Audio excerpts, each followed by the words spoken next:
introduce everybody in just a little while. So I'll turn it over to Daniel to get things started. Actually, I can get started. Madeline, sorry. This is Madeline Cavalieri. I'm the manager overseeing the Commission's LCP grant program, the administrative side of things. And I just want to start by saying thank you so much for joining us today and taking the time to share with your fellow grantees about the projects that you're going to be working on. I think we found for our first round of grants last year that this kind of collaboration can really help maximize the use of staff resources. So we really want to help facilitate as much collaboration as makes sense for you all. And we're here to help today and then also after this call through kind of sharing resources, setting up small meetings if that makes sense, or other ways that you can think of that would help you share the work that you're doing. The LCP grants are really a priority for the Commission and the Commission staff. We have both our district staff who are working substantively on the grant projects with you, and then also our LCP grant administration team who's here hosting the call today. There are times when our district staff gets really busy. You can always call us to help assist if you're needing something. So I'm overseeing the program.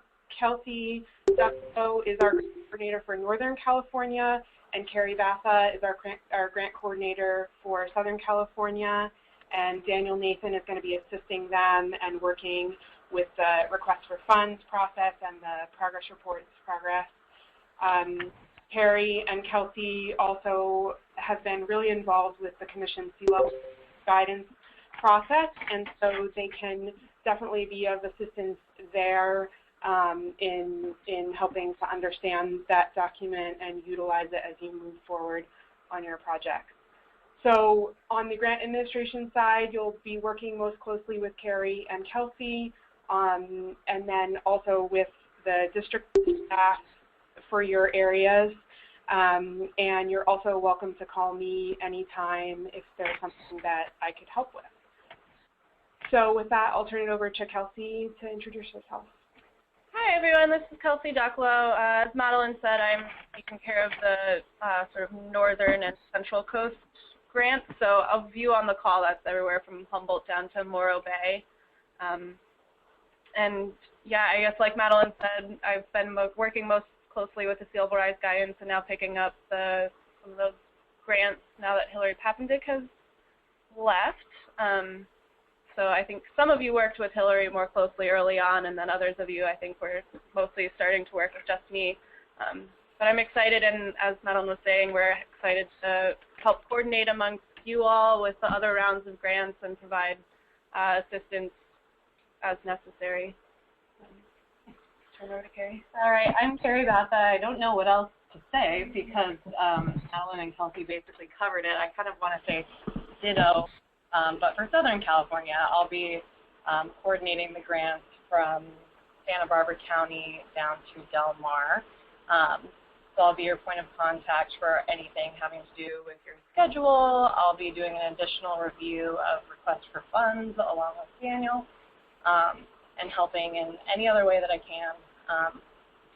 And I think that's all I want to say. Do you want to introduce Jessica?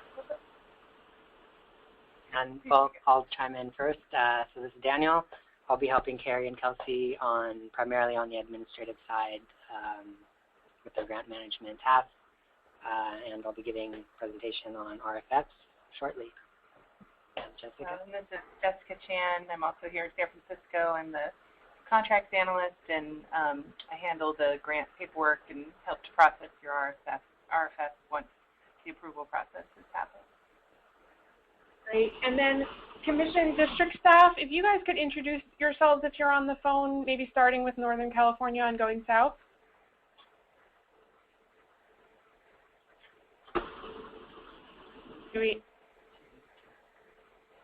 Kim Cole, City of Monterey. Hi, this is Kim Baskin up in Arcata. Great. Do we have any other commission district staff on the line? Doesn't look like it. So then we'll start, if grantees, if you could introduce yourselves, I guess also starting Northern California and going south. I think I'm up. Robert Wall, Humboldt County.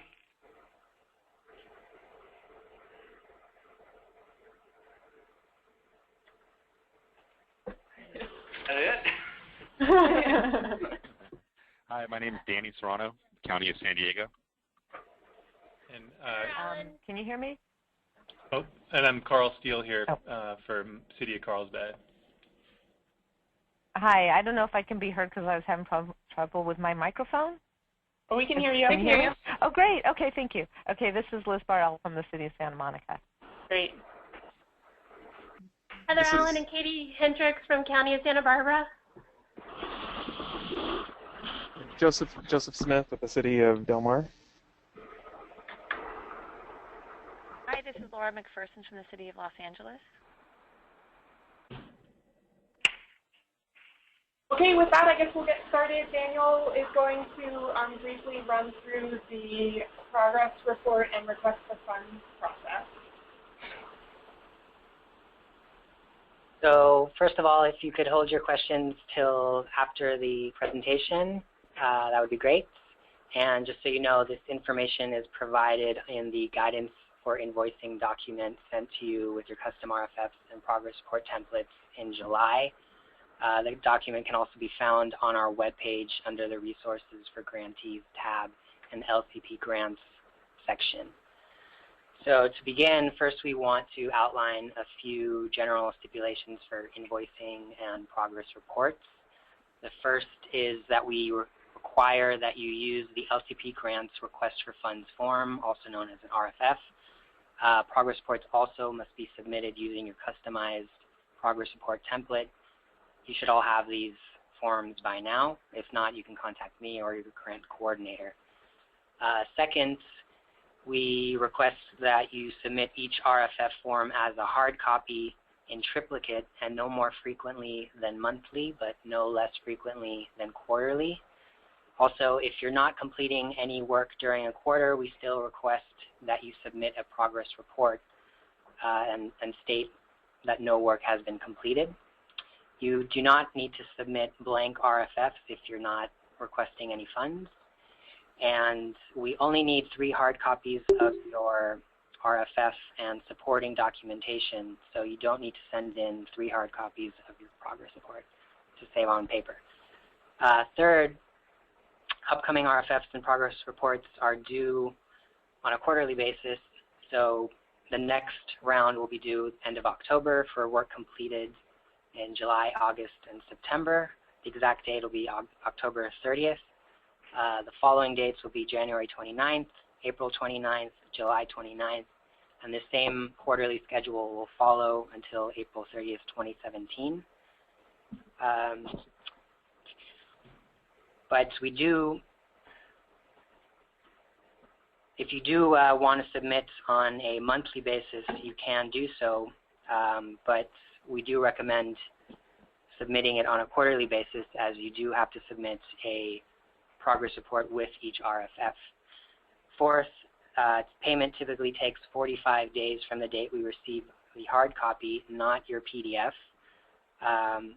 But we do recommend sending in a PDF before the due date so that we can quickly check for errors, but this is not a requirement. Finally, as your grant agreement indicates, RFF forms must be submitted in arrears, meaning for work already completed or expenses already incurred. When invoicing, please note that the amounts billed must be consistent with the task budget included in the scope of work of your grant agreement. So on this page, hopefully all of you have looked at your RFF already, but this is the first page of the RFF, and at the top you can see that there's general information pertaining to your grant, which is the name of your the grantee, the contractor, City of San Diego, for example, your agreement number, which you can find in your grant agreement, invoice number, project name, the dates, and the billing period, which is the quarterly basis. Below and to the left, we have the scope of work, task number, and name, and this should correspond to the tasks in the scope of work of your grant agreement. This column first lists all tasks covered by labor costs and then all tasks covered as direct costs, such as operating costs and subcontractor costs. And as a side note, the RFF and the progress report were created exactly as the budget and your scope of work in your grant agreement so that you can easily match up between the two.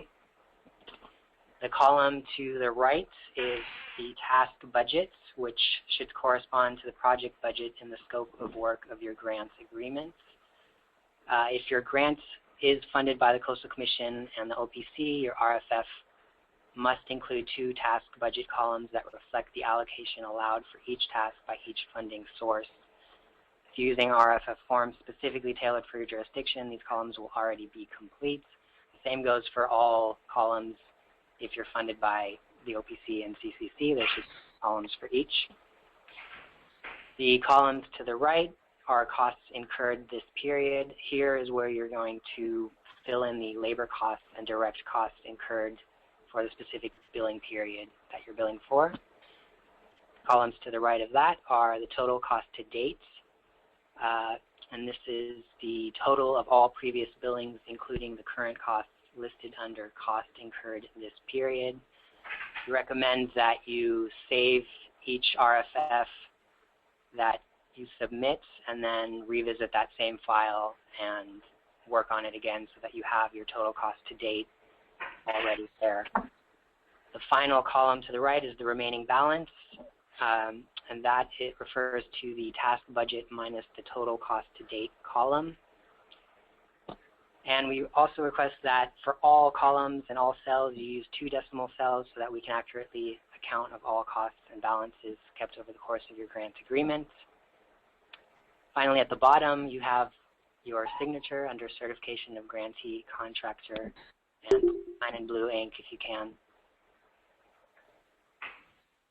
So this is the second page of the request for funds form, and it's essentially the same information as the first, but in a descriptive form for the work that you're billing for.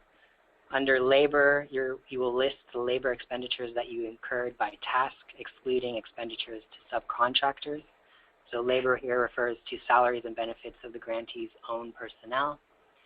We ask that you include staff position, hourly wage, and the number of hours under description, and in the reference section, the task that the labor refers to, and the total amount.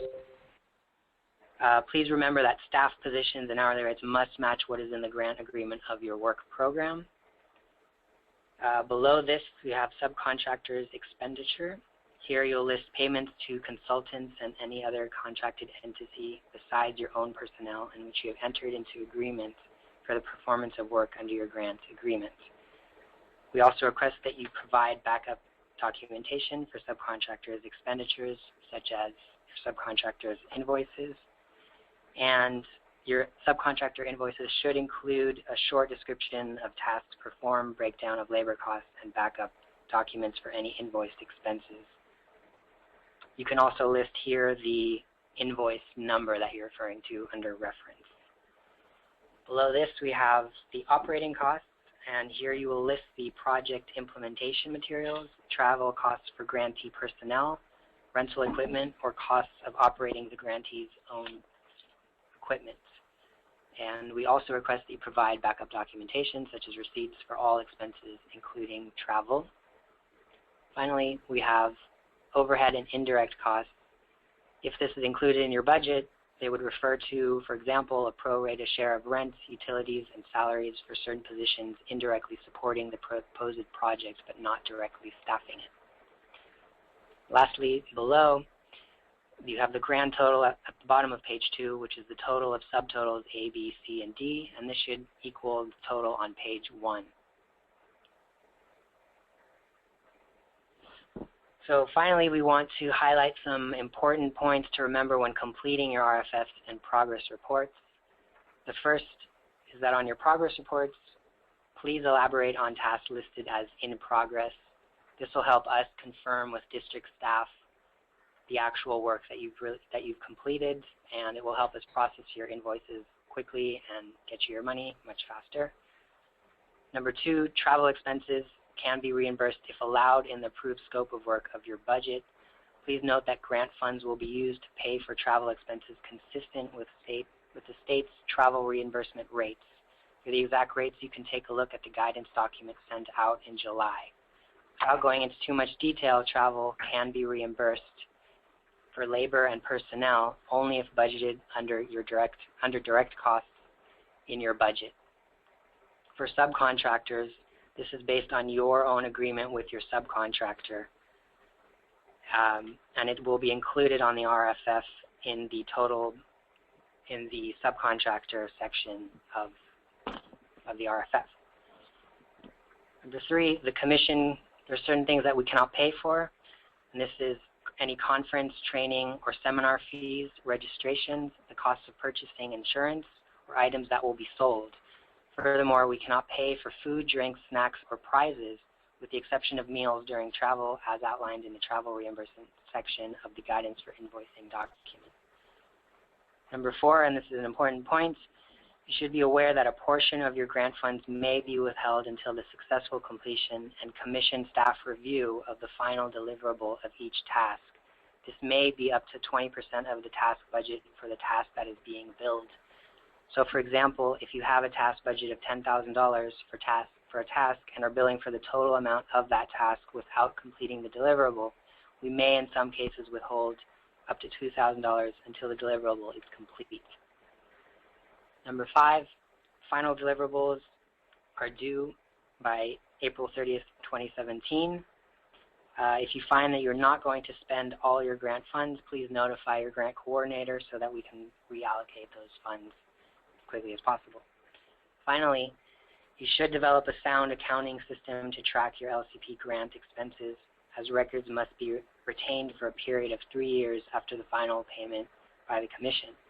The accounting system should accurately reflect fiscal transactions and should provide a good audit trail. It is likely that these grants will be audited, so you should be prepared to present original source documents such as receipts, invoices, time cards, and evidence of payment. So that concludes our quick presentation of RFFs and invoices. Are there any questions? We do have one question in the chat window if you want to read that out.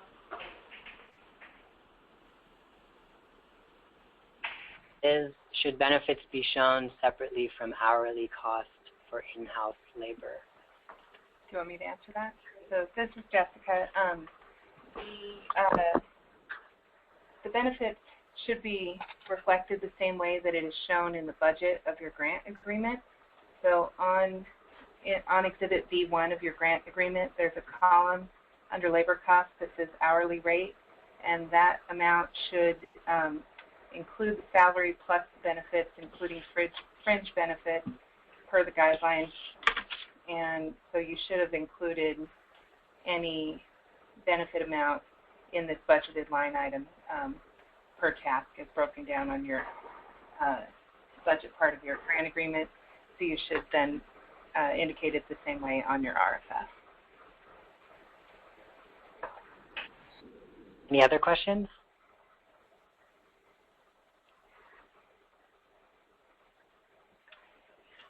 So I guess we'll move on to the next part, which is the grantee presentations. And just to clarify, this is not a presentation of your progress to date. It's a presentation of your whole project and what you're expecting of your grant agreement.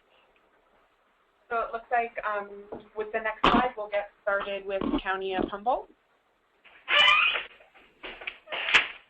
Yeah, thank you. Robert Wall here, supervising planner. John Miller can't be here. Essentially, we were granted $35,000 from the Coastal Commission and $90,000 from the OPC. Essentially, we are coordinating sea level rise planning with other LCP updates with the City of Arcata and the City of Eureka. We're lucky or fortunate to have a really comprehensive inundation model with forecasts. We also have our study done by Alderon Laird, a consultant from Trinity Associates up here, that outlined our vulnerability. We currently have 21,500 acres in unincorporated property and 20 miles of coastline to update. And the plan was last updated, or the program was last updated in 1982.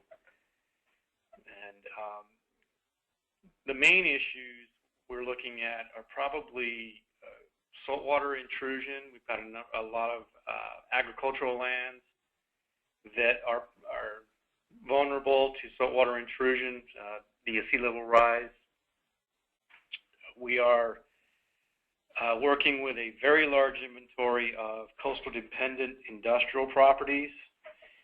We have a number of properties that just don't have the bathymetry to actually dock boats or have coastal dependent industrial uses. However, they were deemed that way, and there's a concerted or an effort by all jurisdictions to hopefully reduce that.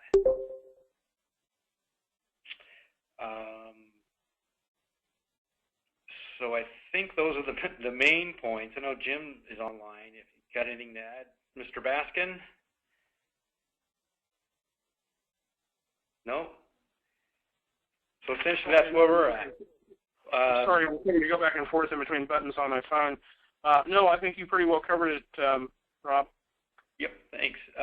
We presented to the Board of Supervisors last week a quick progress update, and hopefully we'll be going with more public outreach this fall and winter. The feedback I got from our county supervisors was their interest in some sort of overall programmatic approval of armoring. I don't see how, well, we'll see how that goes when we actually get into the into our meetings. But yeah, that's it. Great, thanks so much. So next we have City of Trinidad. Yep, and that's, oh, yeah. So I know Trevor is the main contact that's working on this, and he couldn't be here today, so I can go over a little bit of it, and you can sort of see that on the slide if you have the webinar up. But City of Trinidad is working on a comprehensive LCP update, starting with some targeted stakeholder coordination. They'll be doing some climate change planning, performing a needs assessment for their implementation plan. I think their implementation plan was certified quite a while ago, so they're trying to do a pretty understand the needs for how that would need to be updated and to sort of overhaul that. Working with tribal consultation, they have tribes in their area that they're trying to work more closely with and sort of work on how to do that in a better, more consistent manner, and then incorporate some of the management plan into their cultural resources element of their LCP. They're also working on developing policies to certify the harbor area, and then finally just update the LCP. So if you have more questions about that, we can talk about that offline, and I can set you up with Trevor. But one of the other things I did want to mention just while I have the mic here is that part of the reason to go over all of your projects and explain what everybody's doing was just sort of if you have similar topic areas, so not just regional coordination, but topic area coordination. This is hopefully a helpful way to understand what everybody else is doing in case you want to talk with each other offline, and we can sort of set that up as well. So we'll move next to City and County of San Francisco. Hi there, this is Diana Sokolov, Senior Planner with the San Francisco Planning Department, and so we are right now, we just presented a memo to our Planning Commission to start spreading the word about what we're doing, but really a lot of consensus has already been built over the years, starting several years ago with the completion of the Ocean Beach Master Plan, and the Master Plan really took into account all of the different stakeholders and interests who are looking to get their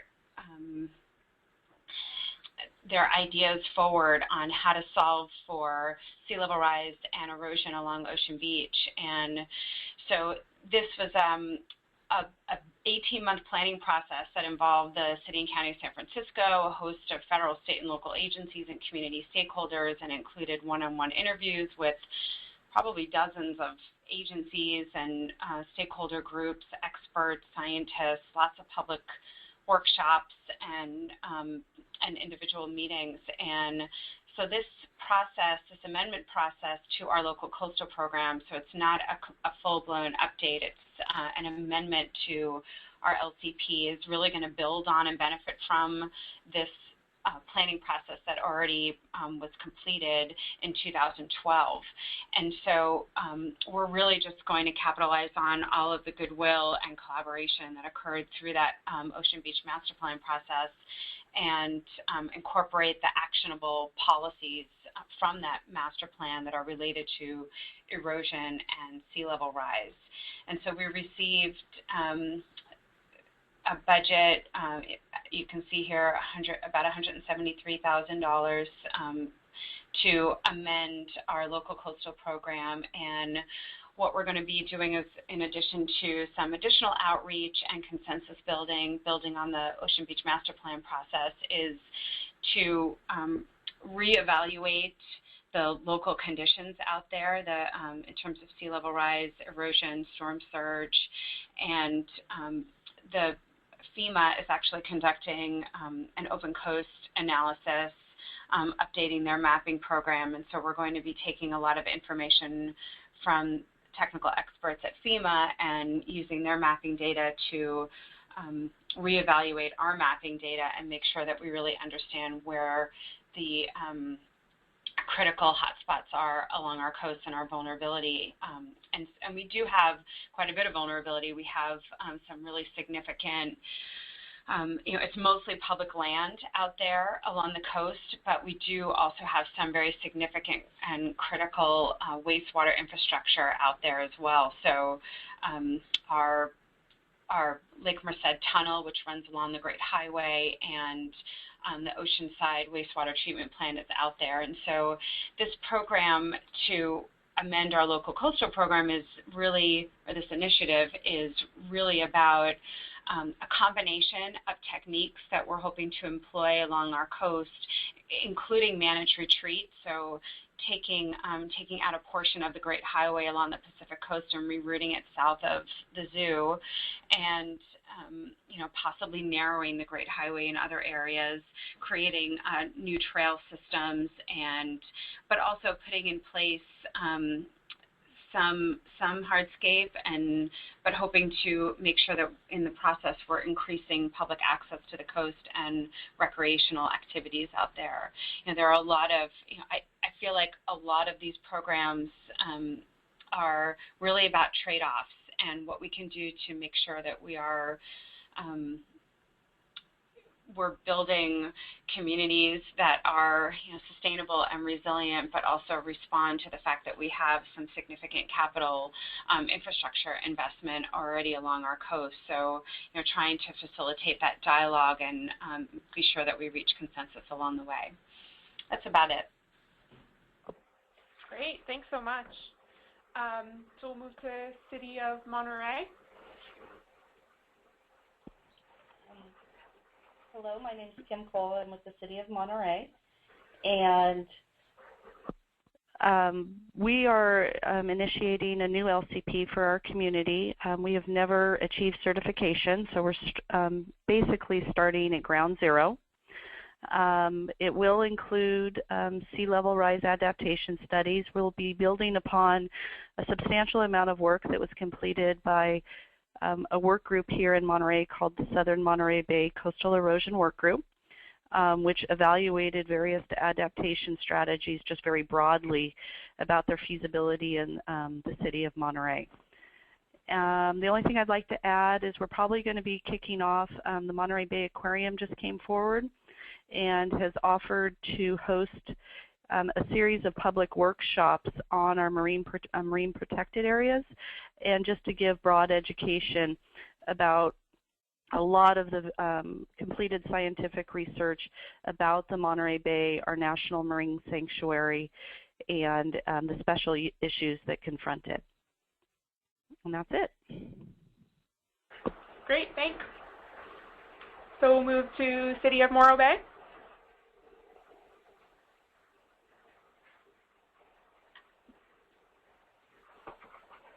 Do we have someone on from City of Morro Bay?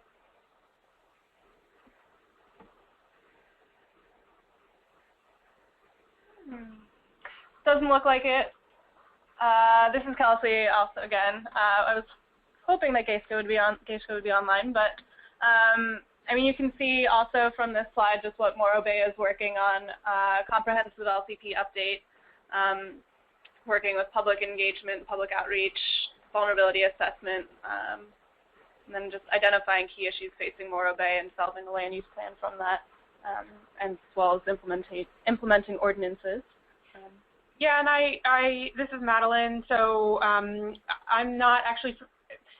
Morro Bay has been dealing with a lot of wastewater treatment plant issues, and so I'm curious to know whether there might be any lessons learned or information to share between San Francisco and Morro Bay. I haven't followed Morro Bay very recently, so I'm not sure how that issue will be incorporated through their LCP update, but it may just be something to keep in mind as they have infrastructure, wastewater infrastructure that's also in harm's way and have looked at retreat options.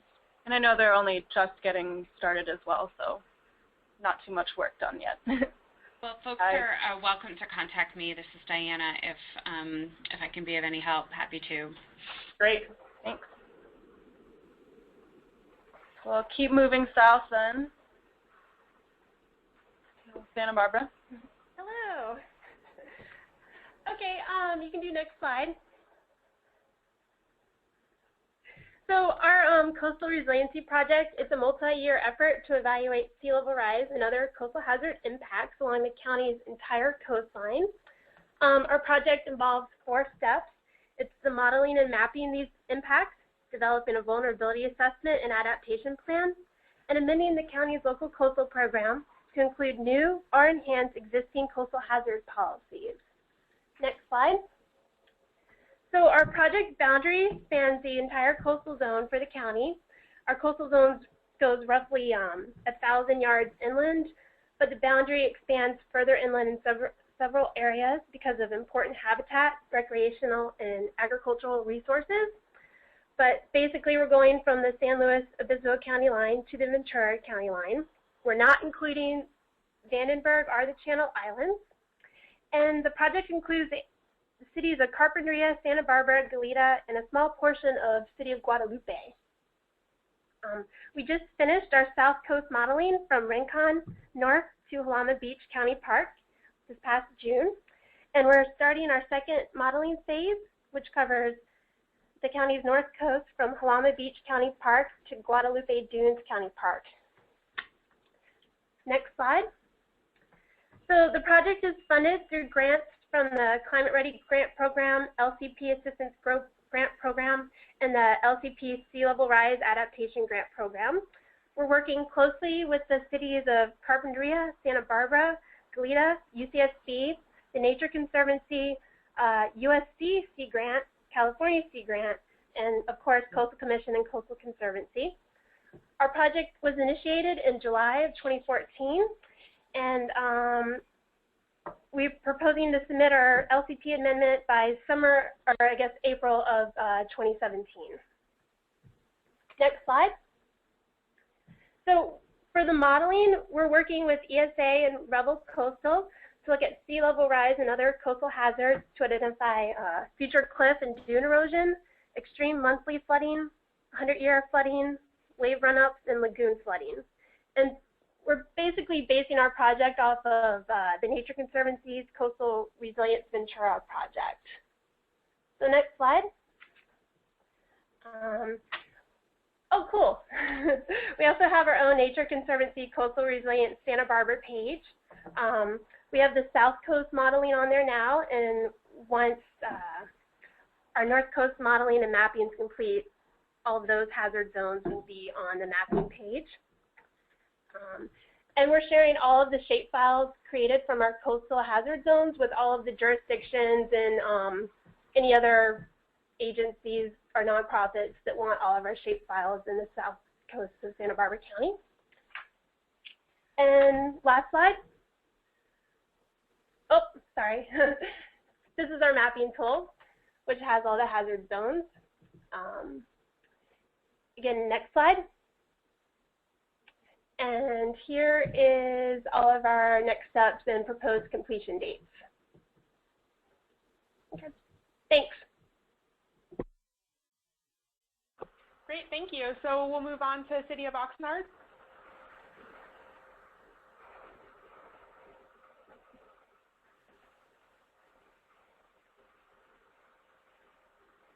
Do we have anyone on from Oxnard? Okay. Hearing nothing, this is Carrie Bathis speaking. I can give a little rundown of Oxnard's project. So this is one of the grants that's jointly funded by the Coastal Commission's grant program as well as OPC. And the main steps include a sea level rise analysis and then development of adaptation strategies to conclude with a comprehensive LCP update. And they will be drawing from a LCP update effort from 2007, as well as the Coastal Commission Sea Level Rise Policy Guidance. They are also going to be drawing from the TNC Coastal Resilience Data and Maps, as Heather just mentioned, now complete with the rest of Santa Barbara's hazard mapping, which is very exciting. And their basic steps run through public outreach component, organizing technical advisory committees and stakeholder groups, and developing social media and a website for the project, as well as regional coordination. And then they'll be finalizing their sea level rise report, which includes looking at local hydrology using consultants, drainage scenario mapping, and then the preparation of a sea level rise map atlas and report. Following that, we'll be looking at breaking down the shoreline into components and looking at vulnerability for each of them. So they've kind of broken their coastline into the McGrath Mandalay Beach, Oxnard Shores, Channel Islands Harbor, Ormond Beach. And then for each of those, developing sea level rise adaptation policies and programs. Following that will be the LCP update, which will include both the land use plan and the implementation plan.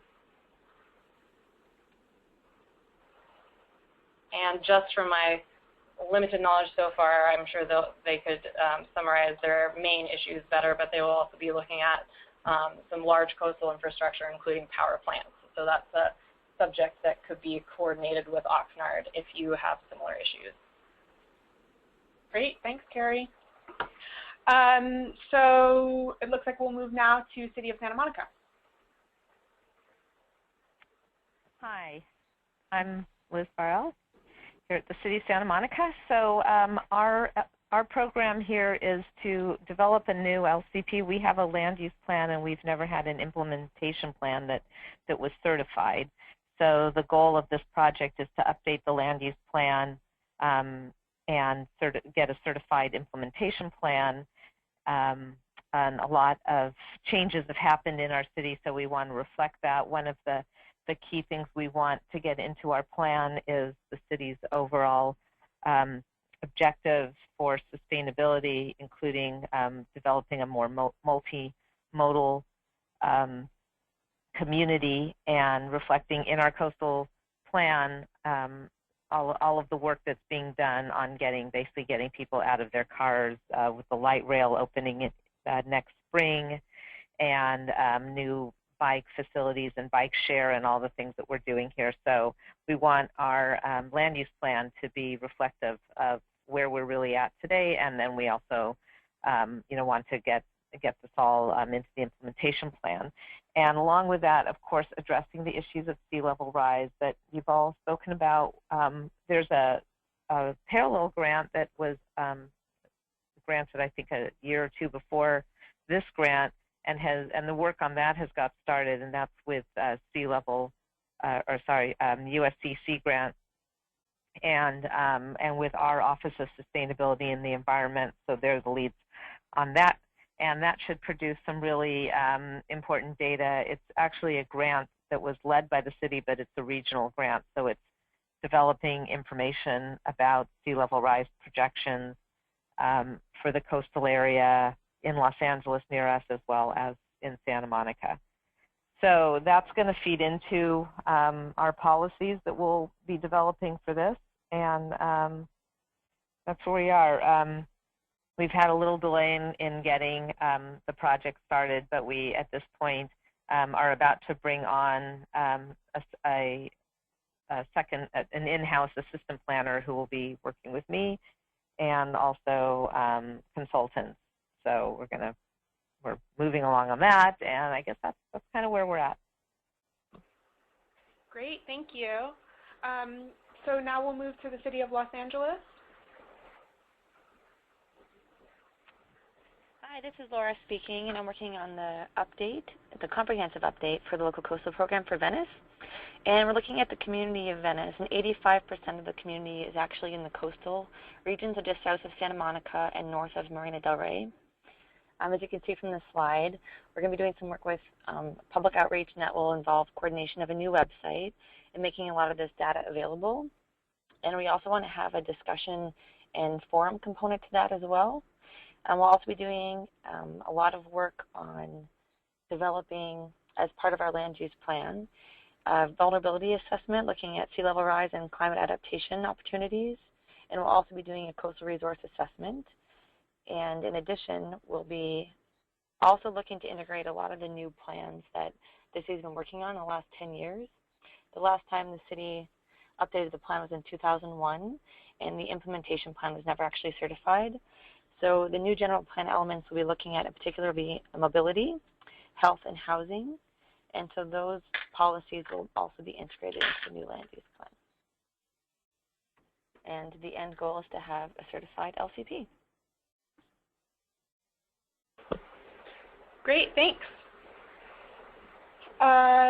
Looks like we'll go to Newport Beach.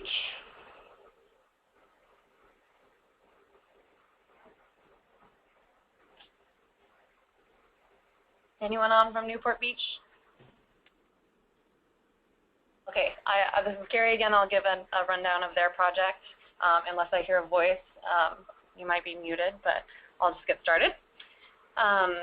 The City of Newport Beach initially started phase 1 of their update of their implementation plan back in 2012, and that involved the formation of a general plan / local coastal program implementation committee to start the preparation of an administrative draft implementation plan.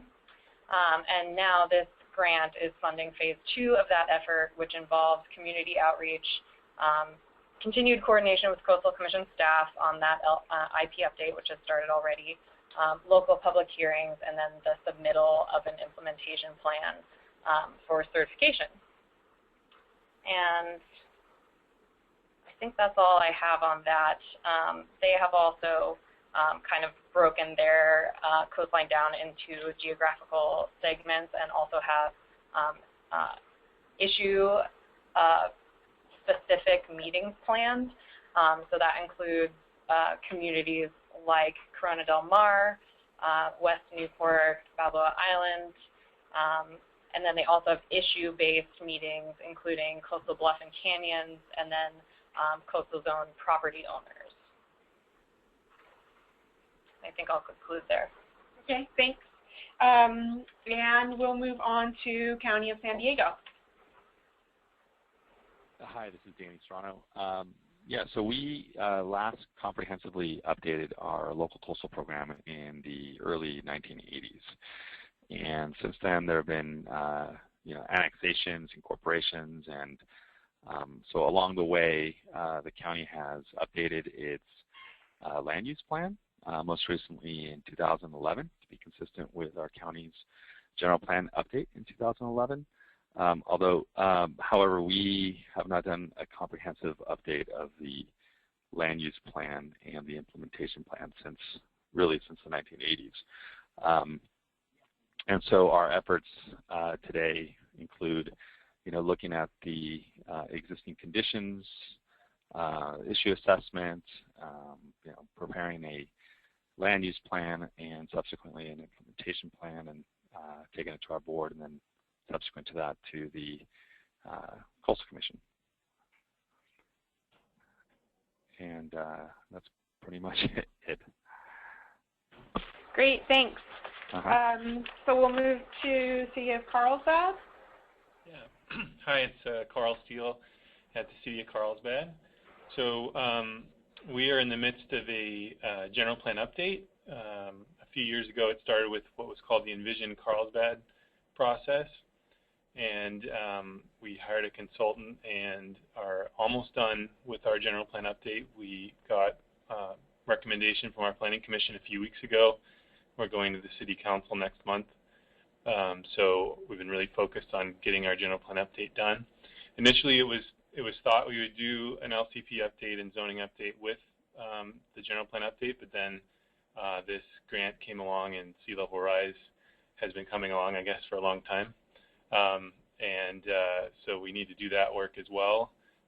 So we are in the midst of now bringing on a new consultant to help us do this work.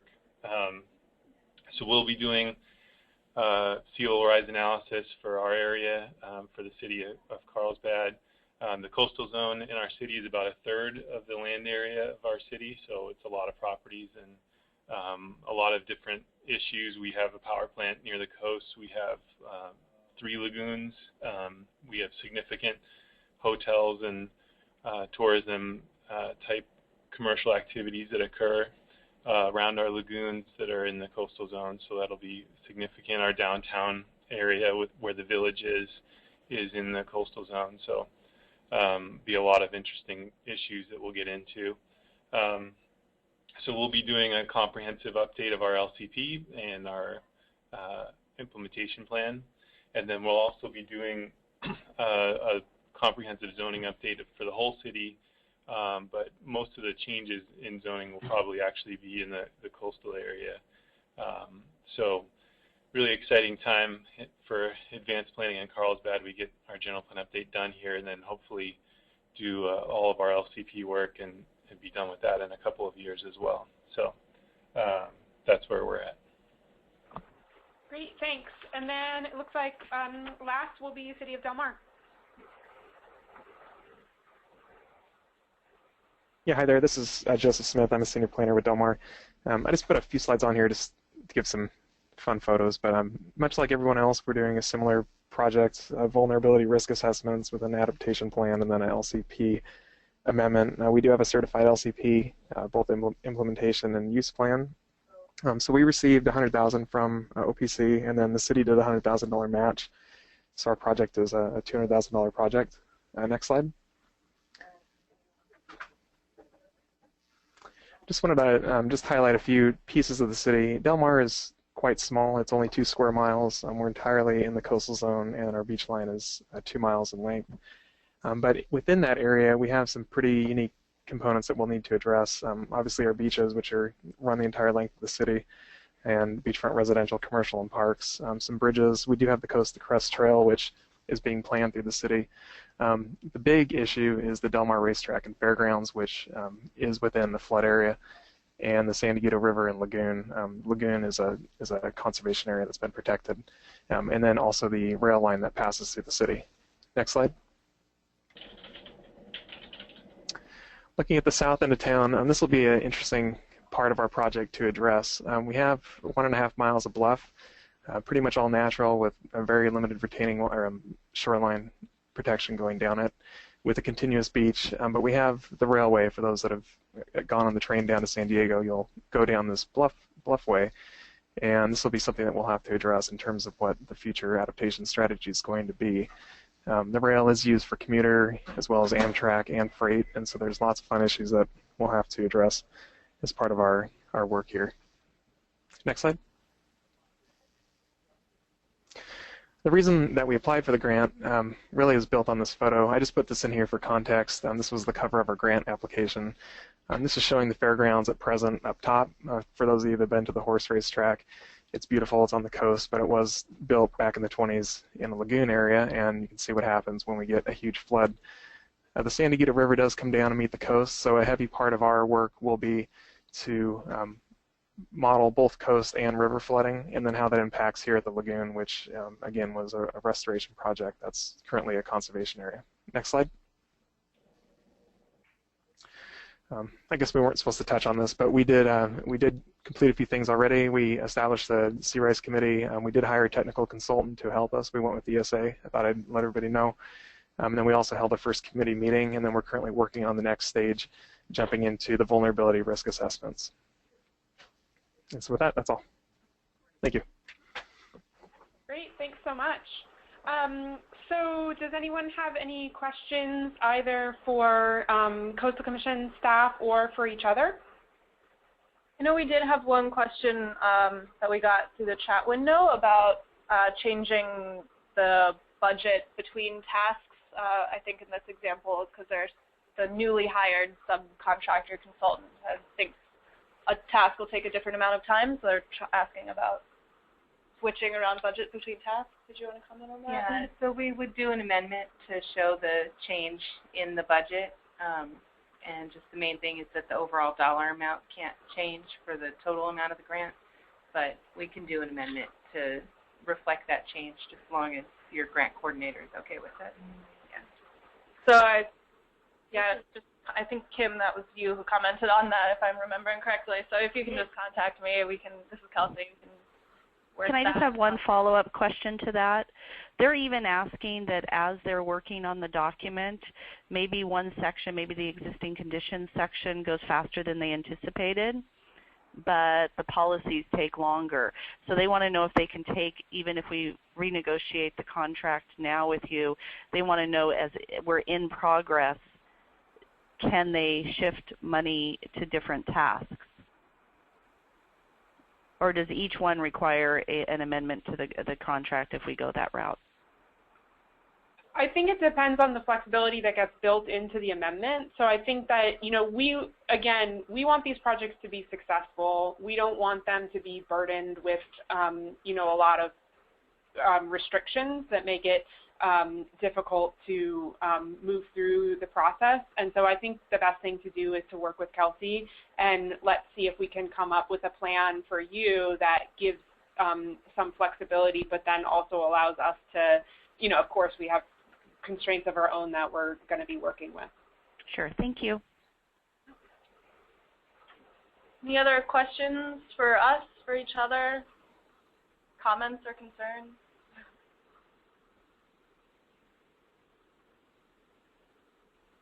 Would anybody be willing to share kind of what they see as the upcoming challenges or the biggest challenges that they're trying to prepare for as they go through the process?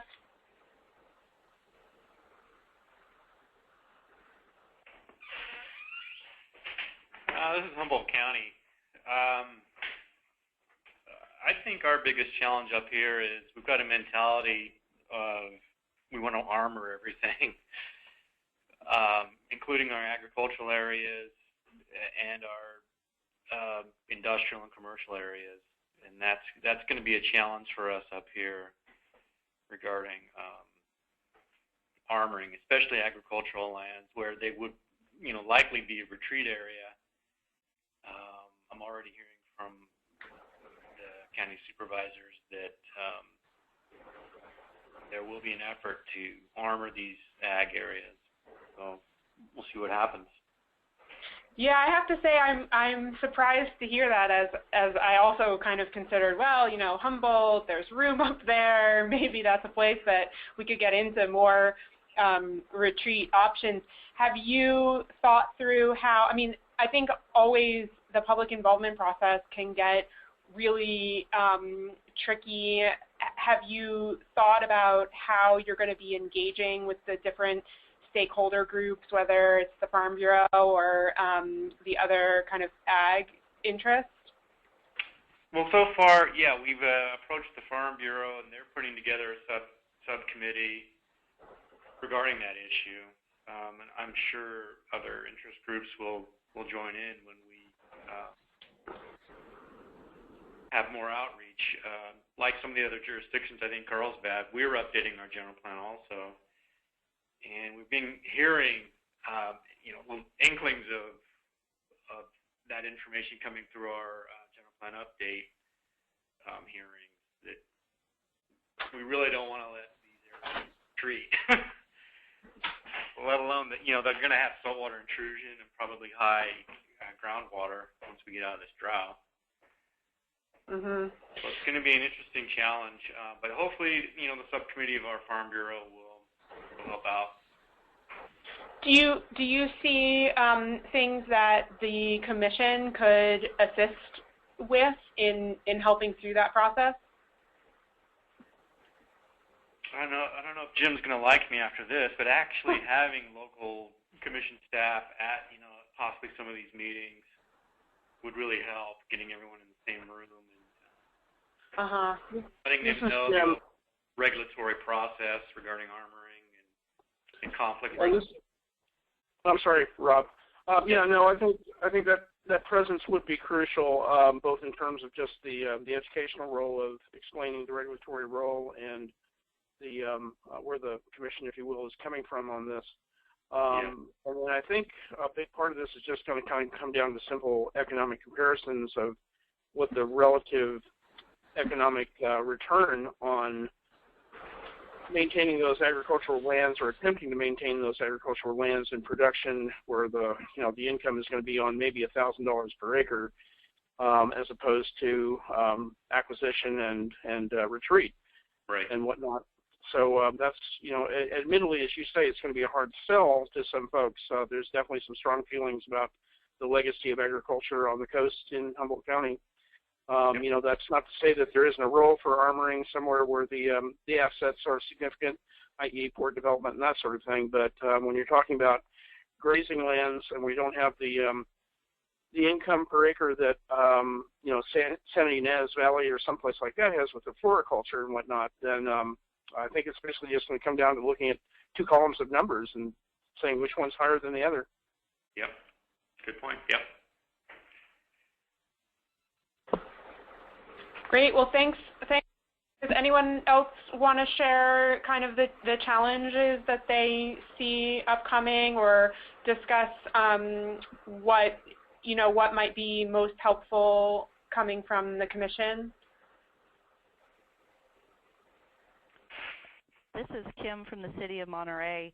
I anticipate we have 2 large condominium projects on our ocean that were approved in the 1960s. And the discussion of armoring or not armoring is going to be particularly contentious with these residential owners. And I know interjected into that will need to be the legal analysis of takings, which I know the sea level rise guidance provided us additional information on that. But that is going to be, I think, our biggest sticking point as we move forward. Okay.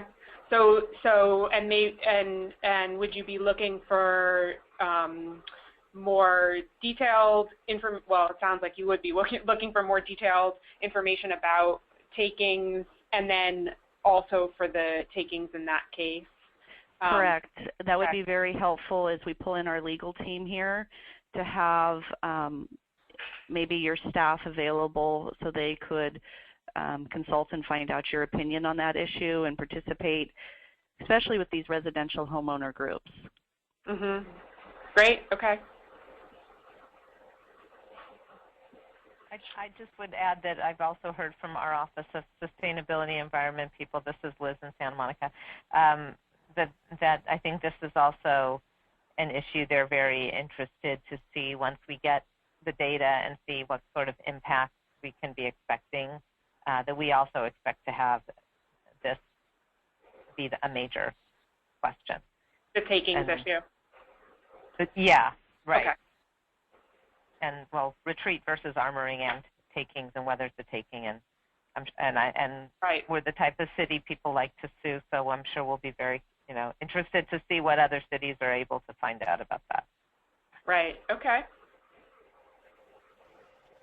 This is Joseph at Del Mar. The legal issues, I wanted to piggyback on that because it's been something that we've definitely anticipate being an issue for us as well, both like was previously discussed and also with the railway going through town. It puts up some questions between federal rules with the railway and freight and our local rules with sea rise adaptation and state rules. And so having the commission's assistance and all of that is extremely important. But something I wanted to highlight is, I don't know for the group if anybody knows about the Adapt LA webinar that's coming up on September 16th. And the title of it is Legal Issues and Opportunities for Sea Level Rise Planning in California, a Primer for Non-Lawyers. And the folks that are putting it on is, it's Megan Herzog and Sean Hecht with UCLA School of Law.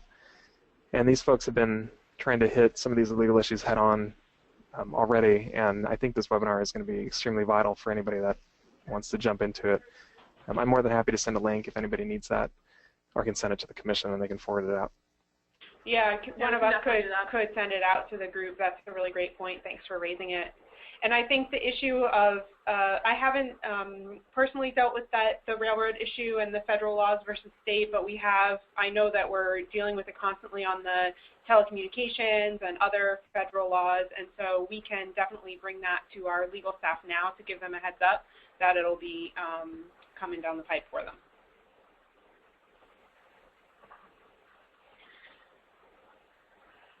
Does anyone else want to raise challenges or talk about things that you see will be necessary to help move through the process successfully?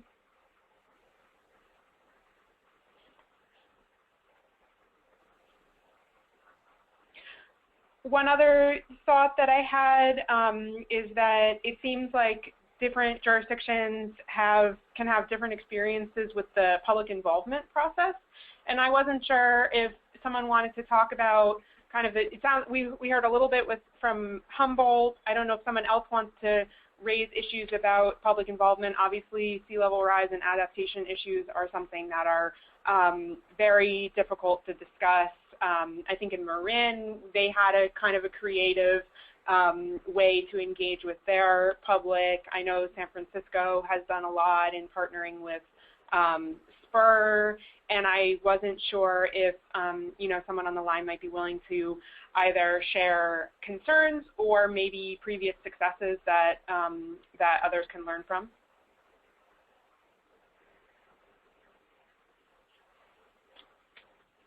This is Diana. Yeah, I mean, I can talk a little bit about the Spur process, and maybe if there's a specific question about how that went, or how there was, what the tricky complexities that we had to deal with. Is there anything in particular that folks want to know?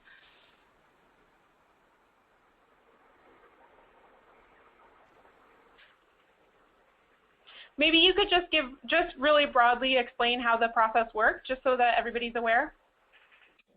Yeah, I mean, so this was several years ago. So the Ocean Beach Master Plan was completed in 2012, and so the city engaged Spur, which is a great third-party urban planning think tank, to help convene the conversation. And I think, as I mentioned earlier in my presentation, I mean, the conversation was originated because we were experiencing really severe erosion of Ocean Beach, and using kind of very,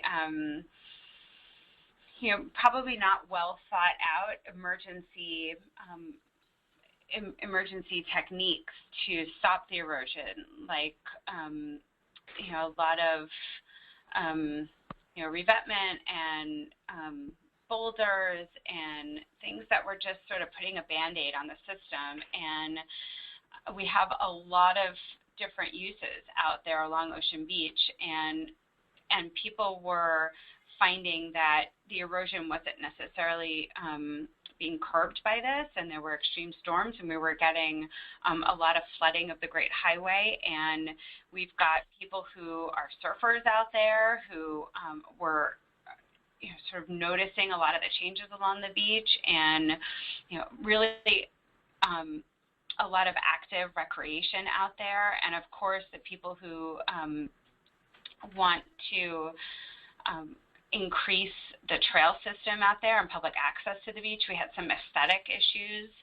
It's this really beautiful amenity that's used by so many people, not just in San Francisco, but around the region and even around the nation. And it just hasn't kept up pace with what should be a world-class tourist destination.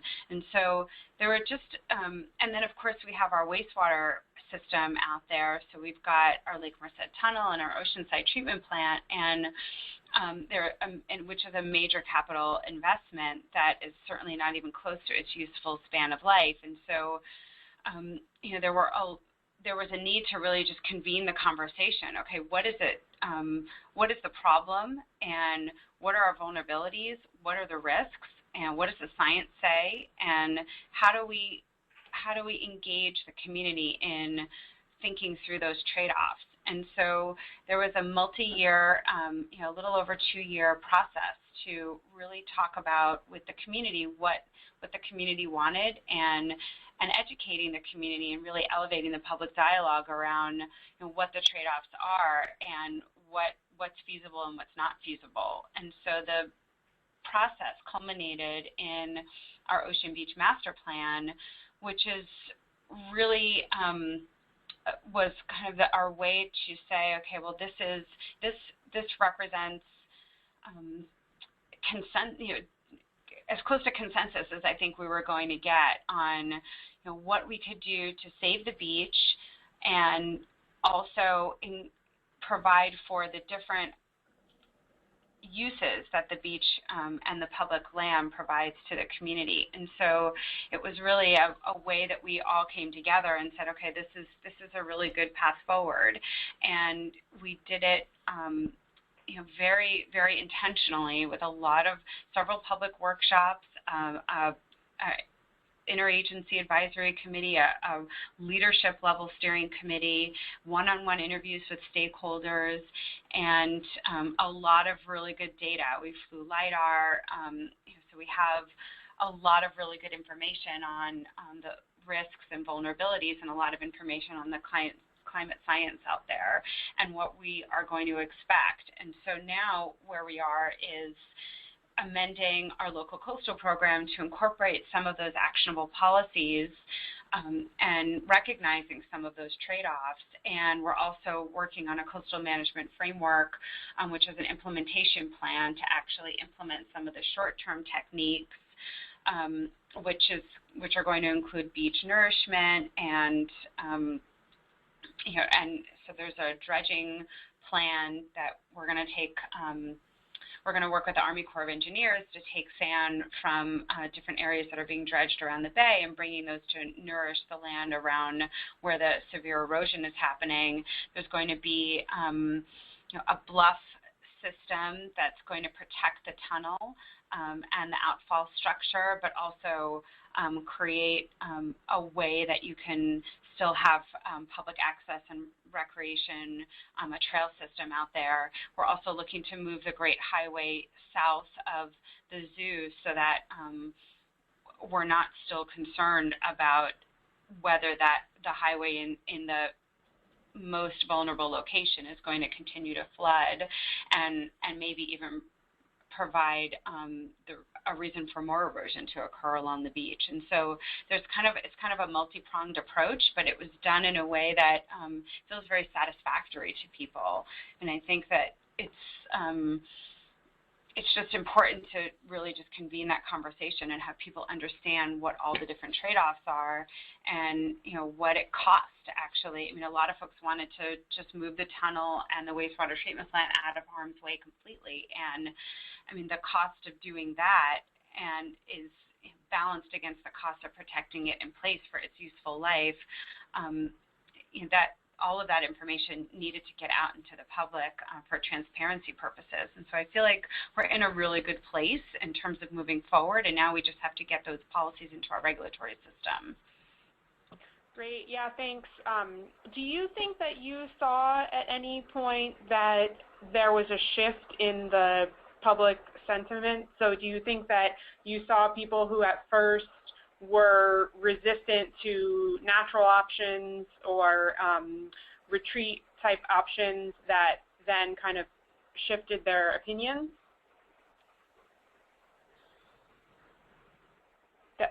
I mean, I think it was more kind of the, almost the other way around, where I think that the folks that really needed to understand, the city really wanted to keep that infrastructure in place, and so this was a process to protect that infrastructure and communicate to the community and the stakeholders how important it was to do that and why it made economic sense to do that.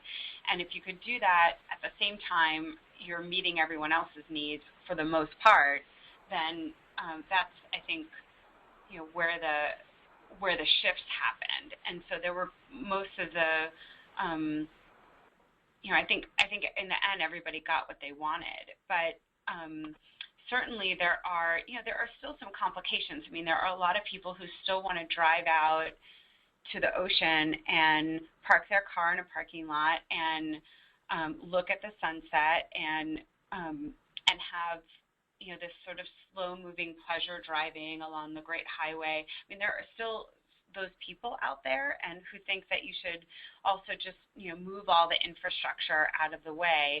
So it's not like we've convinced everyone, but in some ways it's not really about consensus. It's just about how we can collaborate together and recognize those trade-offs so that you can find those areas where everybody can agree. And yeah, I mean, I think the more you're transparent about your data and your process and what the trade-offs are, then people tend to come around. And a lot of it's about relationship building and just really getting out and talking to people and making sure people know that you're actually doing something. We're not just throwing rock out there anymore. We're really coming up with a long-term program. Yeah, great. Well, thanks so much for sharing that with us. Is there anybody else who has anything that they want to add?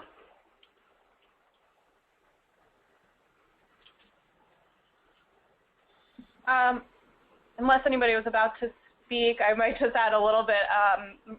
This is Kelsey, and Madeline had mentioned that Marin had some interesting ways of going about engaging with the public. Some of you may have heard sort of through the grapevine about their Game of Floods process, which, and Marin has a 1314 grant from us, but the Game of Floods was sort of an interesting way of going about introducing the topic of adaptation planning by having this fictional island of Marin to sort of talk about different adaptation options and what different options meant without the sort of weight of saying this is what the options are for this exact place that you all know and love. So they sort of were able to engage that conversation at a different level than, and we'll be moving more into this fall some of the place-based adaptation options. But I think that was an interesting way of doing it, and they have a lot of material on their website, which I believe is marinslr.org. I think you can also Google Game of Floods in Marin to find some of that information. That's one interesting way of engaging with the public without some of the concerns of place-based stuff.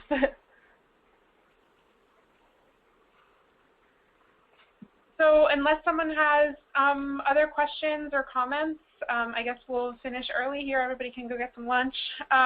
We'll send out some follow-up information, including some contact information, and then also the Adapt LA webinar detail.